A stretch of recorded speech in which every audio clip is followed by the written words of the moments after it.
good to go, Karen? Okay, so Yes, welcome Joanne. everybody. Welcome everybody to this afternoon's GECO, which is obviously hosted by the GI Foundation in association with Project ECHO of the University of New Mexico. It's run every second Monday at 6 o'clock, as you are all aware. So today, our presenter is going to be Nasief van der Schyff, who's from UCT, and he's going to take us through infectious colitis. Thanks, Nasief. You can start screen sharing. Good evening, Gill. Good evening, everybody. Can you hear me clearly? Yes, perfectly. All right, I'm just sharing my presentation. There we go. Just take that away. All right, can you see the Gill? Spot on. Absolutely. All right, excellent. Good evening, everybody, and thanks once again for the opportunity. So I've been given this onerous task of tackling this very important but very big this very big topic in terms of approach to infectious colitis. The outline of my presentation is that I'll be speaking of the epidemiology, looking at the differential diagnosis, focus on the most common pathogens, as it's not possible to go through all the pathogens. To be honest, one can have an entire presentation only dedicated to one of them, but I'll try my best.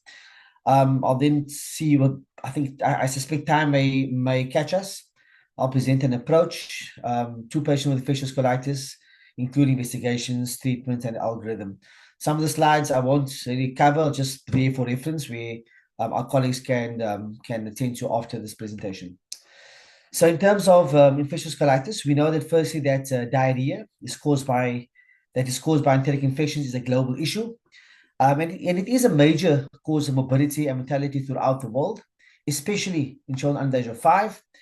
And approximately 2 to 4 billion episodes of infectious diarrhea occurs annually in developing countries, certainly a very big problem for us. And the acquisition of an enteric infection is a combination of an imbalance of the protective factors in the host, as well as how aggressive or how virulent the microbial organism is. So in terms of infectious colitis, it's defined as the inflammation of colonic mucosa, which is caused by an inflammatory pathogen. It may be invasive or non-invasive. And roughly 10% of all causes of diarrhea is caused by infectious colitis. And importantly, if the patients are very sick and acutely unwell, then an infectious colitis should be actively sought. The cardinal symptoms of any patient with infectious colitis would be abdominal cramps or pain, diarrhea, dysentery, tenesmus, and urgency. In terms of timelines, if the presentation is 14 days or less, it's acute. And typically there with a short timeline, we would consider an infectious cause, especially a bacterial cause. If it's a bit longer, more than 14 days, then we kind of whittle down the causes. Often then the issue there is, could it be TB, could it be IBD, or is it a recurrence of C. diff? So looking at our differential diagnosis of infectious colitis, it may be caused by any of these bacteria that I've listed. The well-known culprits being, Campylobacter, Shigella, Salmonella, the various toxigenic forms of E. coli, Clostridioides difficile, TB, and then an organism we don't see much in our setting, but certainly it comes off a lot is Yersinia, especially patients presenting with severe right eye like fossa pain, seen more in Europe. Or maybe the next category of causes may be viruses, where it is maybe HIV related, maybe a CMV colitis, or the more common virus, norovirus, rotavirus, or adenovirus. Parasites, your amoebiasis, or including the strongyloides, which is an important condition to know about. And then finally, not to forget your sexually transmitted infections, especially with anal disease, your Neisseria, chlamydia, your syphilis, as well as herpes simplex. So in terms of bacterial colitis, I'll now be speaking about the new name, which is Clostridioides difficile, and this slide outlines how far we've come in managing patients with C. diff, from when the condition was first, described in the 60s and the 70s, and I've seen here the very first case of patients with patient with vancomycin seen in the late 70s, but essentially in the last since 2011. There was the first RCT for fidaxomicin, And in the last, we don't have really access, using your monoclonal antibody, your bezaduximab. And of late, there are trials underway for a potential vaccine for C. diff. C. diff is a very important condition, about 209,000 deaths a year, costing the economy about 5 billion. This is US data. But importantly, amongst this is this risk of recurrent C. diff. And it's directly related to our microbiome. And with our change and with the issue of the microbiome and the decrease and the destruction of our microbiome, there's decreased diversity. And several bugs of our microbiome, as a consequence, especially of antibiotics, are under threat, including C. diff, your carbapenem resistant organisms, your ESBLs, etc. But the changes in the microbiome is not only causing C. diff. It's postulated that early antibiotic usage can kind of result in a decrease in your microbiome diversity, and that can drive long-lasting effect over time, where there's increased risk eventually to your immune system and increased risk for developing IBD, but also playing a role in the development of your metabolic syndrome and about up to a 60% chance of developing obesity and overweight later on. So therefore, antibiotics is not what it used to be. And our knowledge of antibiotics has changed. So whilst antibiotics are certainly very important, clearly antibiotics and the effect on the microbiome and decreasing the diversity of microbiome is now known to potentially be harmful. So antibiotic-associated diarrhea is defined as diarrhea that occurs when there's at least 3 watery stools per day, and it is associated with antibiotic exposure either whilst you're on antibiotic or up to 8 weeks after treatment. So while C. diff is certainly the most common cause, as you can see from this from the pie chart on the right of my slide, up to 2/3 of cases we may not find the organism. And most recently at Grooteskiel, that was indeed the case. We thought the patient had antibiotic-associated diarrhea. All tests for C. diff was negative. And just to be aware, there are other organisms that can also cause antibiotic-associated diarrhea. So what are our risk factors for antibiotic-associated diarrhea? Number one, it can be the host factors, the age of the individual, more commonly in females, diabetes, a previous history of antibiotic-associated diarrhea. And probably the strongest risk of developing another episode is a recent episode of C. diff. Then, as all your others are all your sort of your modifiable risk factors as it relates to procedures that happens in hospital. We spoke about antibiotics, chemotherapy, but also the increased recognition that PPIs are also associated with an increased risk of developing C. diff. And then also exposure to prolonged institutions where there's nursing homes, where there's hospital stays, where there's possible nosocomial spread of C. diff. And certainly these modifiable risk factors are the risk factors that we can potentially something that we can do something about. And your non-modifiable risk factors are these host factors that I've spoken about. So this particular slide I found particularly useful. We know that antibiotics can cause C. diff, but what's the risk, right? And so we can see clearly that the highest risk is associated with your carbapenems, with your imipenem, your meropenem. Also, a very well-known third generation cephalosporins. Many of us use ceftriaxone all the time.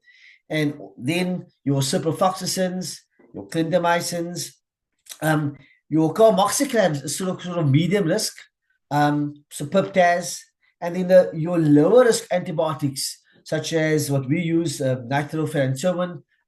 These are all antibiotics where the risk exists, but certainly they are low risk of developing C. diff. That's quite a nice slide just to put on your wall for when you are prescribing antibiotics. Importantly, with C. diff, what we encounter on a regular basis is the issue of C. diff in the context of inflammatory bowel disease. We know that patients that have inflammatory bowel disease, they have higher colonization of C. diff, and that was really known and discovered in the 70s. And almost that C. diff goes for your sort of colonizes your sick bowel. Patients with inflammatory bowel disease, they have an increased severity of C. diff, and hence when patient flares, think of your Crohn's, ulcerative colitis, we do have to consider, could it be C. diff? These patients have a prolonged hospital stay with worse outcomes. Their response to medical therapy is less. In patients with inflammatory bowel disease, there's a greater chance of having a colectomy as well as requiring surgery, and the mortality is 4 times increased. And therefore, it can be quite difficult to differentiate between a flare or a patient that has acute C. diff. And the challenge really is that your immunosuppression that we need to treat your to treat your IBD, that can exacerbate infections, but certainly it is required to treat your IBD flare. So back in 2021, the American College of Gastroenterology, they had presented this particular slide where now we can stratify based upon the severity of the C. diff. We can stratify how sick the patients are, and probably most important to understand is your most severe form. That is your fulminant colitis. Your patient present with severe colitis, or with complications with hypertension, shock, ileus, or toxic colon.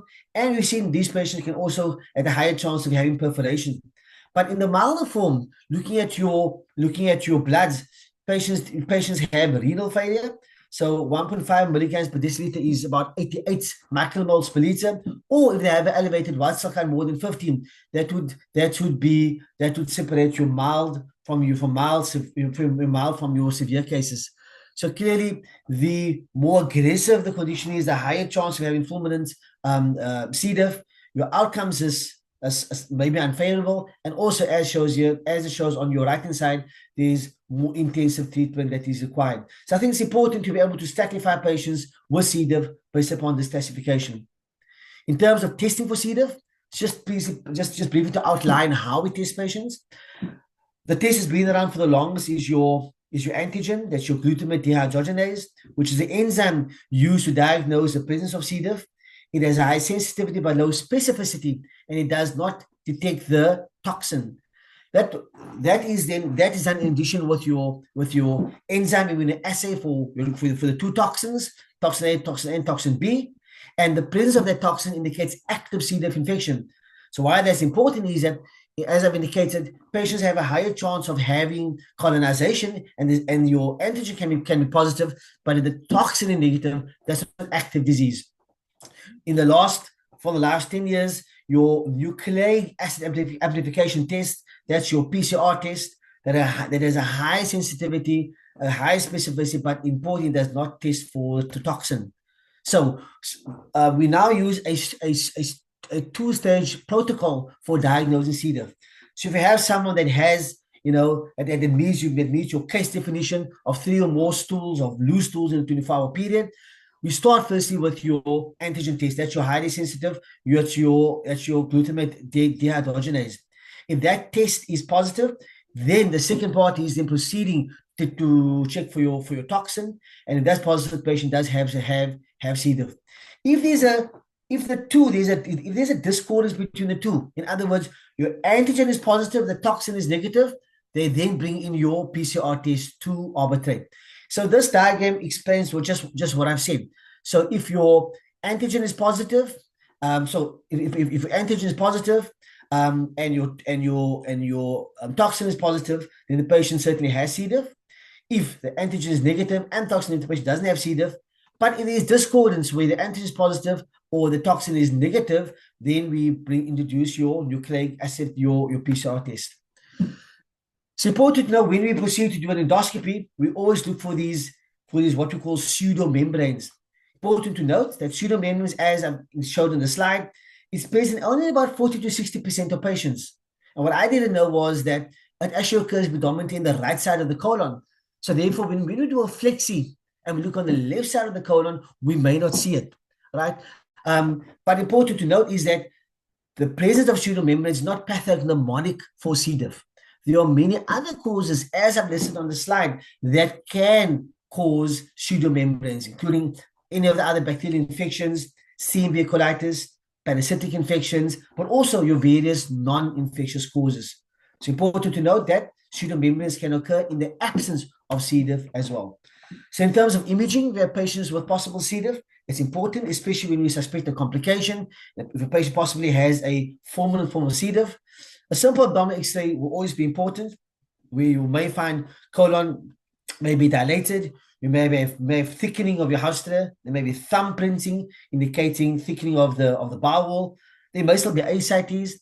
If there's a complication, we always look for toxic megacolon, defined as more than 6 centimeters or 5.5 centimeters on the transverse colon, but also looking for free air on abdominal X-ray. A CT scan is important. A contrast-enhanced CT scan is important. Once again, we may see colon wall thickening. We may find a pancolitis. I've indicated right-side involvement, 30-40% of cases. Maybe nodularity, dilatation, and then more specific signs. I'm not sure how sensitive it is for C. diff, but this accordion sign or this double halo sign or the target sign that you see. From the one study that I looked at, looking at those various point system that they used, where the either was thickening more than 3 millimeters in the cecum, the transverse colon, the sigmoid, that gave the patient 4 points, pancreatitis gave 4 points, and bowel dilatation 8 points. By adding the points up on the CT scan, it has a predictive role for indicating the patient has a high risk of complicating and requiring surgery. In terms of treatment of C. diff, your very first episode, it depends if this is now first, if it's non-fulminant, if it's mild to moderate C. diff. The first episode is managed. You see from these guidelines that oral metronidazole has fallen off the guidance for the last few years. We're still using oral vancomycin. And the new drug, which I know is available in private, I'm not sure it's available in the state, is fidaxomicin. Used for 10 days. Which one is better? According to the studies that I've read in preparing for this presentation, the efficacy, it's about the same. However, fidaxomicin has a 30 to 40% or 40 to 50% decreased risk of having a recurrent C. diff. So whilst they both may treat the current C. diff, fidaxomicin is way better for lowering the chance the patient is having recurrent C. diff. If someone has IBD or they have severe disease, then the recommendation is for treating for 14 days. That would typically be your hospitalized patients. If both those drugs are unavailable, vanco or fidaxomicin, there is still a role for using the good old oral metronidazole. And then in terms of recurrent episodes, it kind of depends upon what you use first. So if you use oral vancomycin first, then use fidaxomicin if you have access to it. If you use fidaxomicin first, then use oral vancomycin.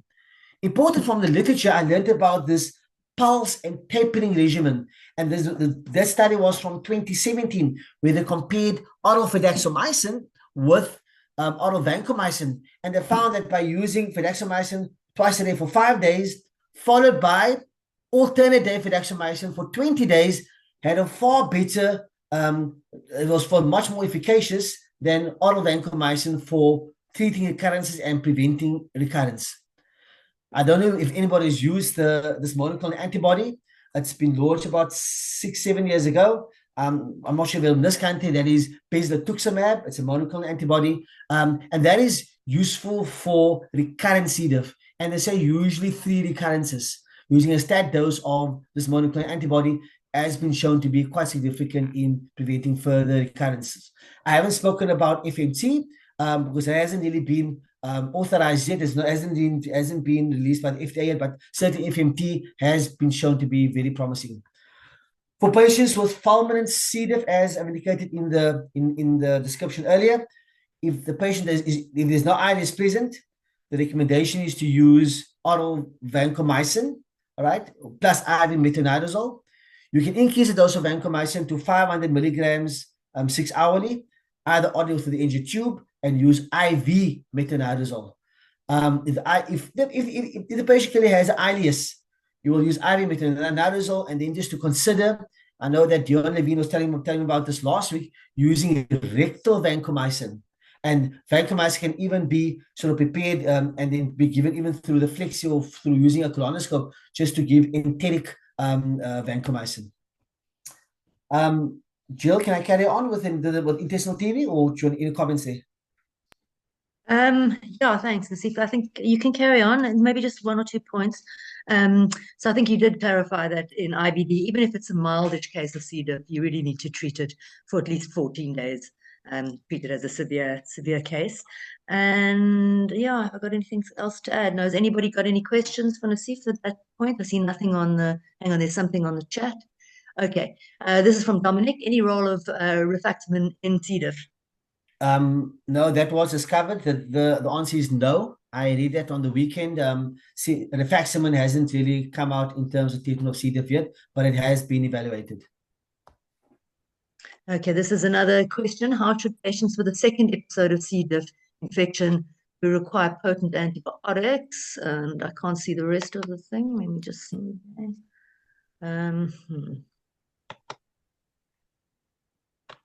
I think it might be better, guys, if you actually just put your hands up, to be honest, because the chat's often difficult to read.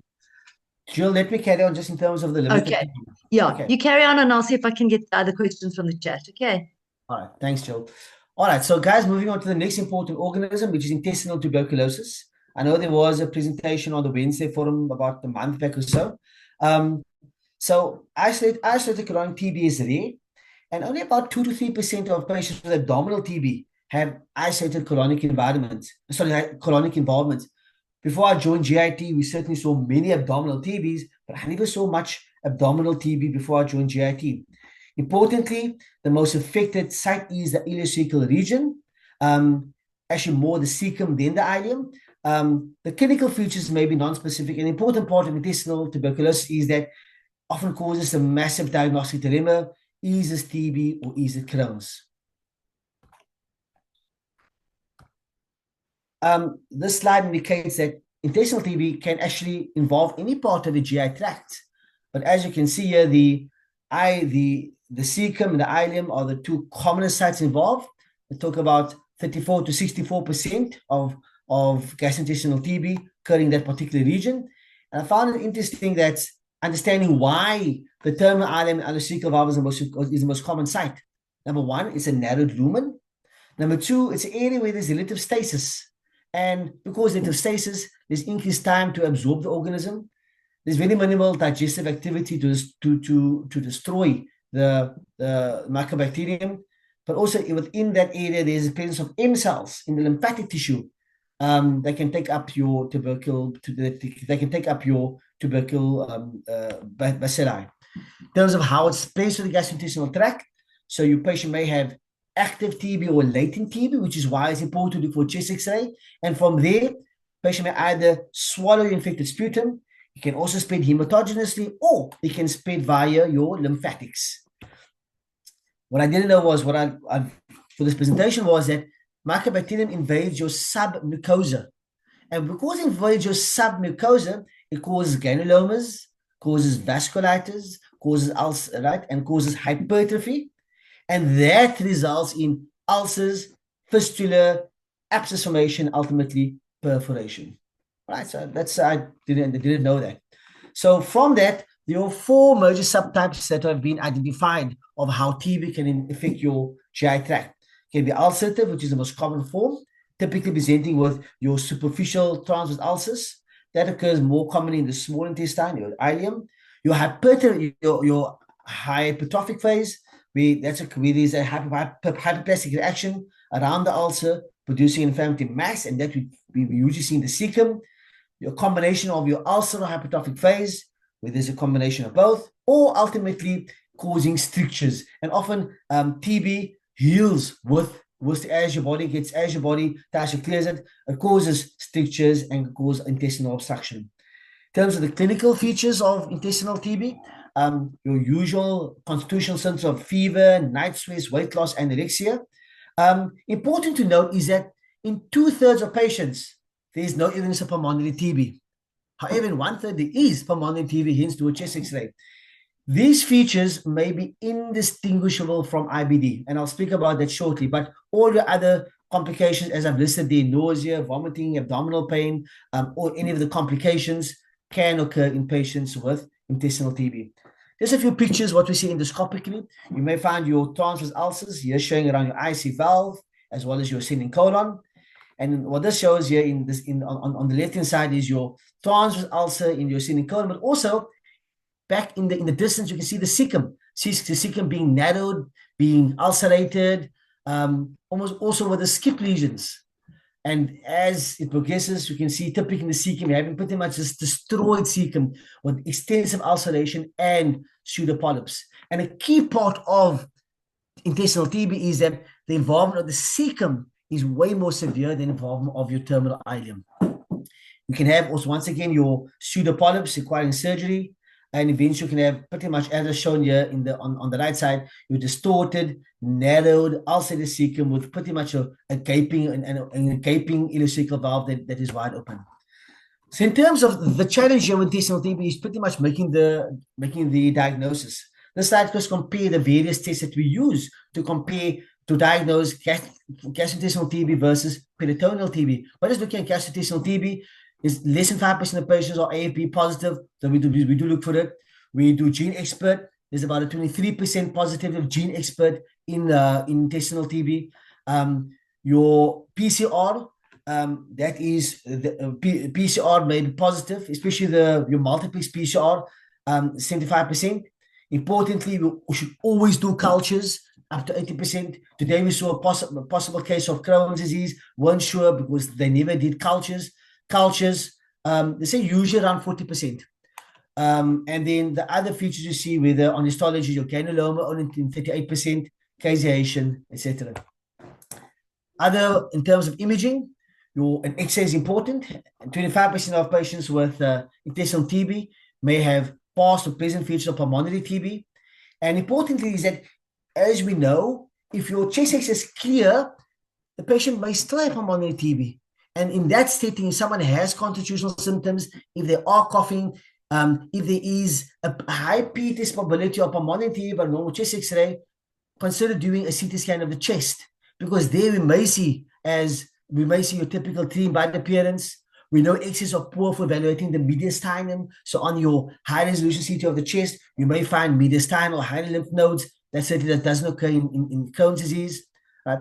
If important also to do abdominal X-ray. I've indicated the features earlier, but also looking for the complications, whether it's obstruction or perforation. Ultrasound, it's important. Measure bowel thickening in the ileocecal region, abdominal lymph nodes, ascites, changes in the peritoneum. But also the ultrasound is this possibility for potentially doing a fine needle aspiration or a biopsy. In terms of contrast and CT scan in the context of TB, that's important for evaluating intestinal and extraintestinal lesions, typically showing as I've shown earlier, your circumferential wall thickening and mucosal enhancement in the terminal ileum and ileocecal regions. You may have your strictures, your fibrous stenotic strictures, but also importantly, your extraintestinal manifestations, whether that is lymph nodes, mesenteric or retroperitoneal lymph nodes, ascites, or mental or peritoneal thickening, what I learned, your abdominal cocoon sign, which is actually a fibrous sac around the small intestine. I learned that for this presentation. But also in TB, we've seen, especially in the HIV population, is splenic or liver involvement. Just showing a few examples here of number one, showing that your thickened terminal ileum, as you can see, a very thickened terminal ileum, and a thickened IC valve, as well as the enlarged lymph nodes, as you can see here on B. Also showing that you may have a stricture, and once again showing just a short segment of quite severely thickened terminal ileum. So here, this slide tries to help us in terms of when we differentiate between TB and Crohn's. That's a real challenge for us. It's a constellation of various features that we put together clinically, what you see on this imaging, what you see on colonoscopy, as well as histopathology. And this slide tries to tell us what it may be. So if a patient clearly has constitutional symptoms of TB, patient's coughing, if there's a TB contact that's important, that may indicate more likely to be, that's more in favor of TB. In the setting of TB, there's necrotic lymph nodes, your classic description of your patulous ileocecal valve, the short strictures, asymmetric mural thickening. And then on colonoscopy, important to note is that your cecum is involved to a greater degree than the ileum in TB, but in Crohn's, your ileum may be more involved in the cecum, in addition to all the other features of Crohn's disease, your aphthous ulcers, longitudinal ulcers, your cobblestoning, your skip lesions, etc. Histopathologically, I think important to note that patients with intestinal TB, they have more granulomas. right? We said, I showed earlier about 38% there's granulomas present. So in TB, there's more granulomas, whereas in Crohn's, there's actually very few granulomas. So when you're diagnosing Crohn's and you see lots of granulomas, you have to question that, am I actually missing TB? Importantly is that, as you see in the middle, there are features that kind of bat for sort of both sides: abdominal pain, intestinal obstruction, lymph nodes, pseudopolyps, strictures. That actually occurs in both conditions. So a confirmed diagnosis of abdominal TB, it's by having a positive positive microbiological diagnosis, positive culture, positive gene expert, AB positives, right? Whereas on the other hand, you may have clinical features, but you don't have the imaging and you don't have your cultures back. And so that's your definitive how you diagnose abdominal tuberculosis. All right, moving on to your viruses. As I indicated earlier, your HIV, your CMV, right? So your viral colitis, so your norovirus, your rotavirus, your adenovirus, it's common in infants and young children, but in adults, especially in the IBD setting, your CMV colitis is important, right? Now we know that CMV is quite ubiquitous. They say at 12 to 34%. I actually did a value of about 60 to 70% of adults have CMV. And the challenge really is find the CMV, but whatever's not causing a disease, and I'll speak about that shortly. But in our context, in patients, especially with IBD, most notably ulcerative colitis, that's when CMV is a big problem. So your classic presentation is your patient that has, that comes in with acute severe UC. They are often on high doses of steroids. They have steroid refractory colitis, and they're on immunosuppression. That's your typical, that's your classic scenario where you may find a patient that has CMV colitis. Ulcers are usually present. Importantly, whilst there are bloods to do, and I'll speak about the diagnostic test, your patients, you need tissue. You need tissue. You need your colonic biopsies. Look for your typical owl's eye inclusion bodies, as well as immunohistochemistry. Your blood, you may only see a CMV viremia in about 30%. Important to note is that, and it's important to diagnose, is that patients with CMV colitis, there's a much higher risk of patients requiring colectomy. About 25% of patients requiring a colectomy. For many of us that did medicine before GIT, the classic CMV we saw were HIV positive patients with a low CD4 under 50 with CMV retinitis, your classic pizza appearance of your retina, and these patients then having diarrhea, and we then diagnosing CMV in that context. Just to show you your various endoscopic features that you may see. And sometimes this can be indistinguishable from acute severe UC, your erythematous lesions, your ulceration. All right. So your diagnostic test, just to outline, as I said, you do need tissue. But just for this being a Gecko forum, there are tests that is done. Number one is your serology, the presence of an IgM, or let's say if your IgG is positive, but there's a fourfold increase, that's what you may see. You may do a quantitative PCR on blood and doing a viral DNA. The PP65 antigen is not really very useful in the context of IBD, though in the HIV context, we often use it. But what we really need is, like I said, is your biopsies showing your CMV, your inclusion bodies, your owl's eye inclusion bodies, as well as your positive immunohistochemistry.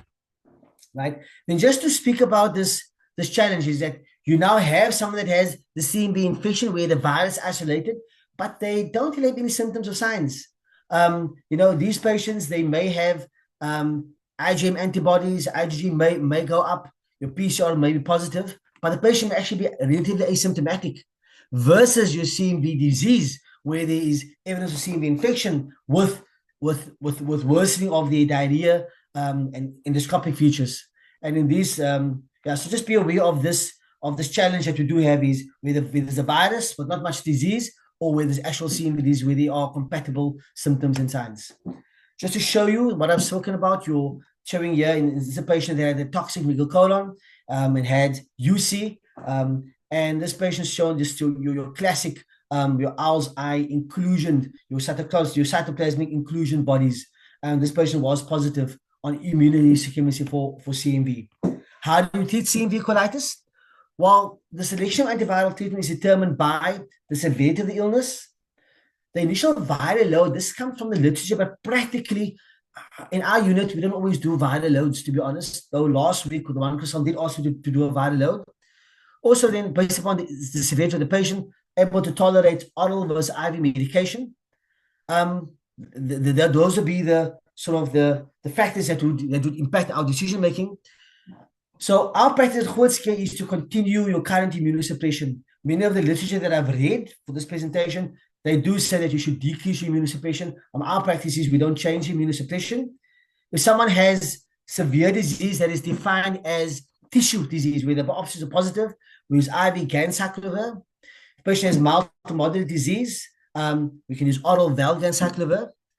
Now, the duration of treatment is until the symptoms in the viremia disappears.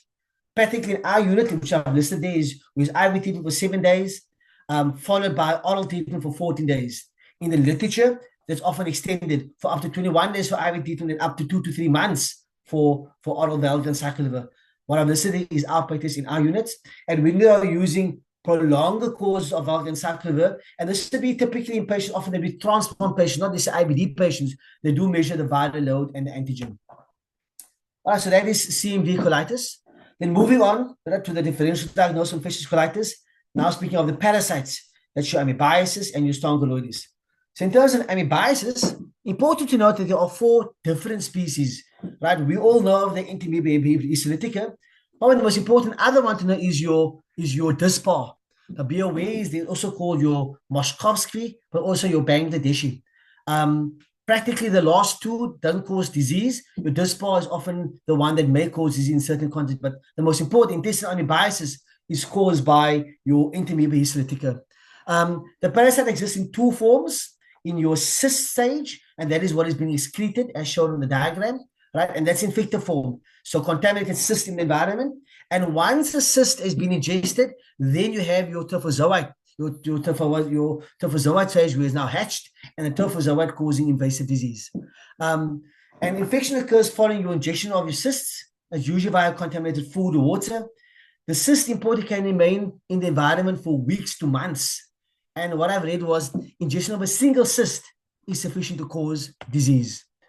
The risk factors for severe amoebiasis is your age, young age, pregnancy, malignancy, malnutrition, alcoholism, but also importantly is corticosteroid therapy. Most cases, my colleague Sandy Musini presented amoebiasis at SAGES, I think it was either last year, and he's presented our finding at Grootske, but certainly using, often these patients often misdiagnosed, or these misdiagnosed, they often, it's not a high clinical suspicion. Often patient comes in and patient has colonic biopsies, and then we find afterwards the patient has amoebiasis. The challenge is often these patients are not diagnosed with amoebic colitis. They may be diagnosed with IBD, for example, and given steroids. And once you give steroids, there often may be a rapid deterioration of these patients. And in that context, there may be up to 25% mortality of amoebiasis. In terms of clinical presentation of amoebiasis, patients, they have a subacute presentation, typically 1 to 3 weeks, right? Your most typical form is your chronic non-dysenteric colitis, just having diarrhea, which is the most frequent form of amoebiasis in people of all ages. The symptoms can range from mild diarrhea to severe dysentery. In about up to 80% of patients, there may be abdominal pain.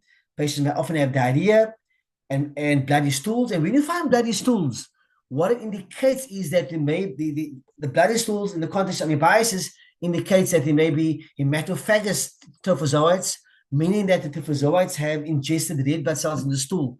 And that is typically called your invasive intestinal amoebiasis.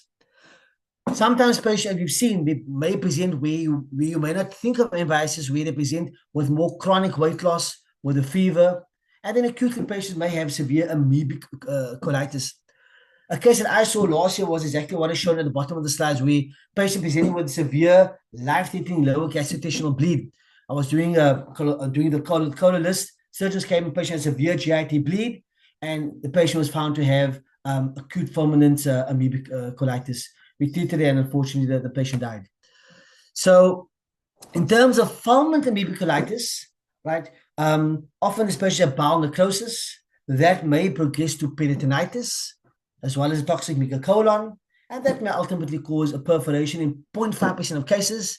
And when there is a perforation, there's a 40% mortality of amoebic of fulminant amoebic colitis. In terms of diagnosis of amoebiasis, we evaluate the stool and typically look for three samples on 3 different days. On microscopy, we may see your cysts or even your trophozoites. There's a stool antigen that is sensitive, it's available, it's sensitive, it's specific, it's rapid, and easy to perform with a sensitivity of 87% and a specificity of more than 90%. According to the literature, the stool PCR is preferred. It has a very, very high sensitivity specificity that approaches 100%. It's better than the stool antigen. And importantly, PCR is able to differentiate from your different strains that I spoke about earlier of amoebiasis. Blood serology, we all do it. Is not very helpful in the endemic areas because the antibodies, it can persist for years after an acute infection. So presence of positive antibodies doesn't indicate if that patient actually has acute amoebiasis. Just to show you that this is how your on your stool microscopy, this is how your trophozoite look with this ingested red blood cells. In terms of the diagnosis, your antibodies are detectable 5 to 7 days after an acute infection. It may persist for years. We typically do your indirect hemagglutination tests. It has a good sensitivity, more than 90% of patients, but it remains positive. So negative serology is actually useful. Negative serology excludes the disease. Positive serology is quite useless to us. Doesn't indicate acute versus previous infection, especially in endemic areas. And importantly, 10 to 35% of uninfected individuals in endemic areas have antibodies to previous infection with amoebiasis. Endoscopically, we can do a sigmoidoscopy or colonoscopy for diagnosing amoebiasis, but also there's a differential and to exclude other causes.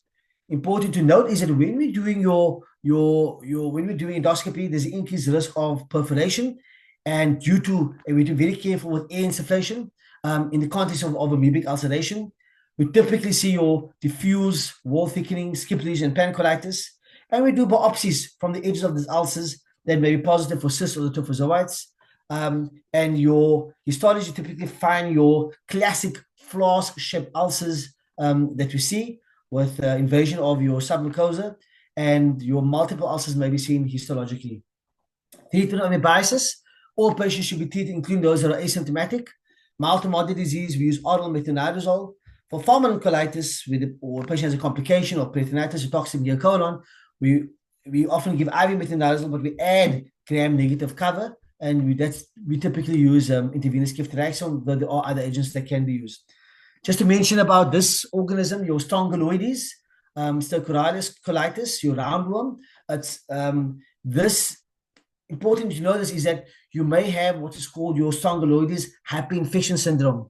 And what this is that it's a catastrophic complication that is precipitated by the use of steroids and immunosuppression in a patient with strongyloides infection.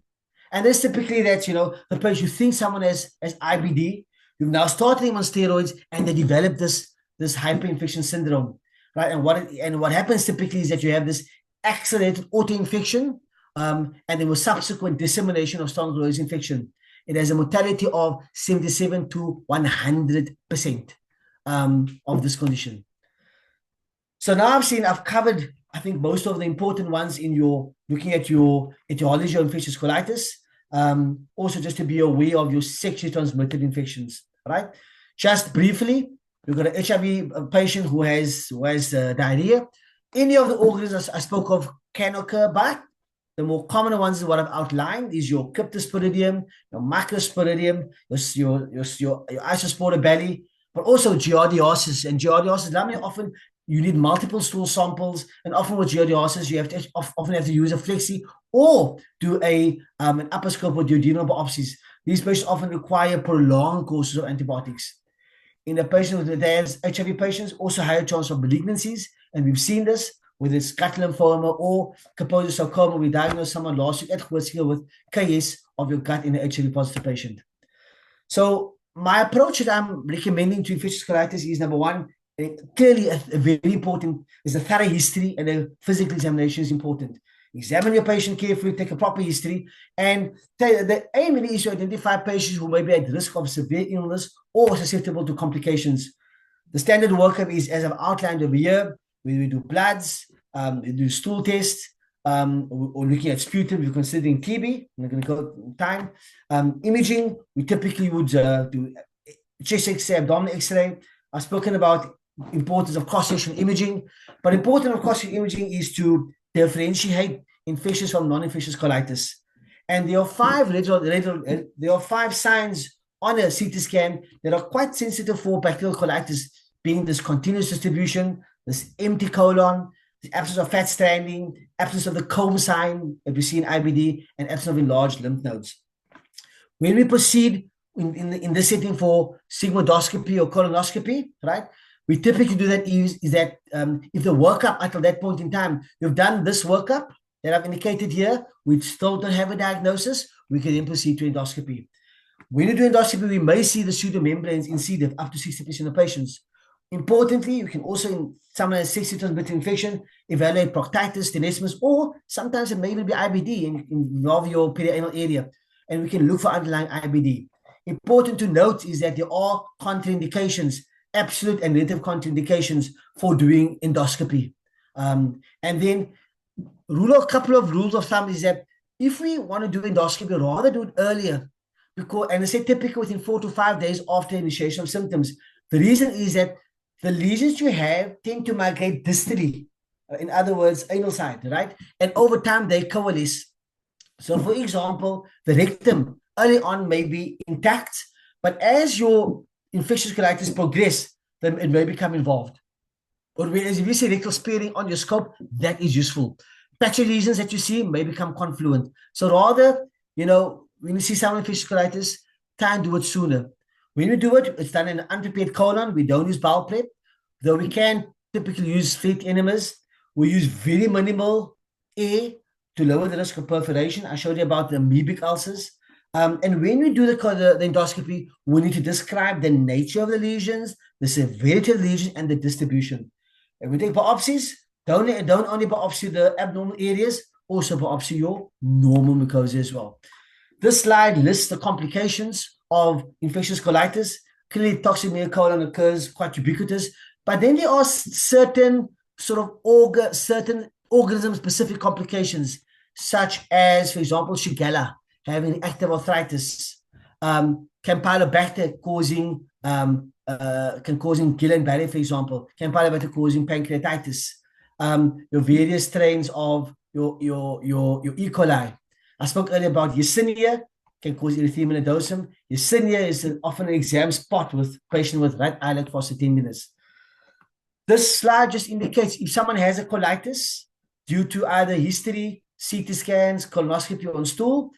If they have receiving immunotherapy, we should consider an immune colitis.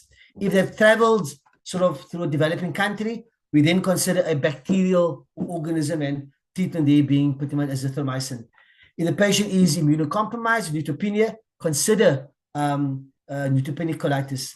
Clearly, someone is antibiotic exposure, you would look for C. diff. And none of these are present. There's actually assays available. I'm not sure at Schyff, but labs where they can do multiple PCR tests to see which of the bacterial organisms it is. This slide, just for your reference, it lists and summarizes the treatment of all the organisms that I've indicated. There's just an algorithm that you can relate to as it relates to the approach to someone with chronic acute diarrhea and infectious colitis. Thank you very much. Those are my references. Thanks so much, Nasief. That was an excellent overview. I'm just trying to get my video on so you can see me. Yeah. Okay, so that was absolutely fantastic. So I suggest, there's a lot of information there. I think everybody's going to have to go and rewatch Nasief's very extensive presentation to digest some more of what he's spoken about. So Nasief, I did manage to get some of those questions for you off the chat. So the first one is, what is the role of culture in the diagnosis of C. diff? So Gill, I read that it's not a very big role because often we do endoscopy. The uptake of culture is not that good. The PCR is like your nucleic acid, acid amplification test. Your PCR is so good at making the diagnosis. Culture is not a big part of my diagnosing C. diff. That's from what I read, Gill. No, I agree with you. And one of the main reasons is because it takes quite a long time to come back as well. It's not a quick fix. So Yeah, probably not that much of a role. Second question is, what would you use to treat C. diff in patients who've already had previous C. diff and then are requiring potent antibiotics for nosocomial infection? Would your approach be any different, or would it be the same? I think, Jill, I have indicated that in presentation. I'll just pop up that slide in case the person came a bit late. I'll just show it quickly again. Um, so just give me a second. So the approach is still the same. Patients are still getting oral vancomycin. I think fidaxomicin is a drug that many of us haven't used before. So from the literature, it's equally efficacious to oral vancomycin, but fidaxomicin has a 40 to 50% decreased chance of having recurrence. And this, I'm just getting the slide. This regimen that I learned of, I'm just going to share again, Jill. Sure. I'm just sharing the slide again. This this pulse and tapering regimen, probably useful to know. Using there was I was going to include the study, but I decided to leave it out, where they looked at fidaxomicin, using it twice a day for 5 days, and then daily on every other day for 20 days. That was far superior than oral vancomycin for 10 days. That is more superior even than fidaxomicin for 10 days. So that pulse and tapering regimen was very effective in patients that had recurrent episode of C. diff, though your availability of it clearly is maybe challenging. The other thing that came up from the literature also was the possibility to increase. We had this last week, to increase the dose of oral vancomycin. So if all that you have is oral vancomycin, it can be given up to. There's no big studies over it, but 500 milligrams 6 hourly of oral vancomycin. We actually had a patient that we did like that last week. IV metronidazole, even though it's for fulminant C. diff, even the data on IV metronidazole, the metronidazole is not that good from the studies that I've read for this presentation. Absolutely. No, I agree with you. I think it's the severity of the C. diff that dictates what antibiotics you use for it rather than the antibiotic itself, to be perfectly honest. Okay, another question for you. Any utility of repeat testing for C. diff in a patient with IBD who has ongoing symptoms? In other words, what is the incremental gain that you're going to get if you keep repeating the stool samples? I think it's in July. I'll refer that to you, but the patient was toxin positive initially. They had active infection. The toxins will eventually disappear, I would think. Jill, I'm asking you for your opinion. Yeah, so I think what he's asking is if your first C. diff test comes back as negative, is there any point in doing a second one? Oh, So in the yeah. old days, when we just had the ELISAs available, we used to repeat it quite regularly, sort of 3 or 4 times before we were happy to not call it C. diff. Do you want to comment, Nasief? Yeah, yes, the answer is yes. Your answer is yes. It is recommended to test in multiple stool samples. So what's happened in the testing of C. diff is that in the old days, as in before 2012, what I read, using your ELISA, they only had your antigen testing. Then the big change, the big game changer was the PCR test, your nucleic acid amplification test, and that is a very good sensitivity and specificity for diagnosing C. diff. So if you combine that test with a toxin test, that will be very good at detecting C. diff infection. But multiple stool samples, up to 3, should be done in someone where you have a high clinical probability. And the patient went to ICU last week. I think we sent 3 or 4 stool samples. Simon can bear me out there that we sent 3 or 4 stool samples looking for C. diff. Okay, cool. And this will be the last question because we're almost out of time. Any value in interferon gamma releasing assays or tuberculin skin testing in TB colitis? The answer is no, Jill. In Africa, the answer is no. Doesn't indicate a disease. It's indicate indolent disease. I think that often comes up referring patients for drug trials, all of them want the IGRAs. But if someone has TB, that's a challenge. We need tissue, we need microbiology, but not your tuberculin skin test. Oh, absolutely. So tuberculin skin testing and interferon gamma cannot differentiate latent tuberculosis from active tuberculosis. They may give you a bit more of an index of suspicion if they are very positive. You start getting an ulcerating tuberculin skin test. probably going to push you a little bit more towards the TB diagnosis. But Nasief, you're absolutely right. Okay, so I'm going to finish it up there. And is anybody has got a single burning question left for Nasief? Or Nasief, if you'd like to make another comment on anything? Okay, so thanks very much for an excellent overview. And I think everybody, as I said, would really value from going through that again, especially all those tables that Nasief put up there, which explain a lot more about some of the organisms that he has discussed. Okay, so thanks very much again to ECHO University of New Mexico, ECHO India, and also, of course, to the Gastro Foundation and to Karen Fenton for obviously putting this all together, as she does every 2 weeks. The recordings will be available on the foundation website. So thanks everybody for joining. And the next one, I think, is on Monday, the 25th of November. The chair is Dr. Nani Ramanati and the presenter was Musa. And colorectal cancer by what I can read. Have a good evening, and we'll see you in 2 weeks' time. Thanks. Bye, everybody. Okay, cheers.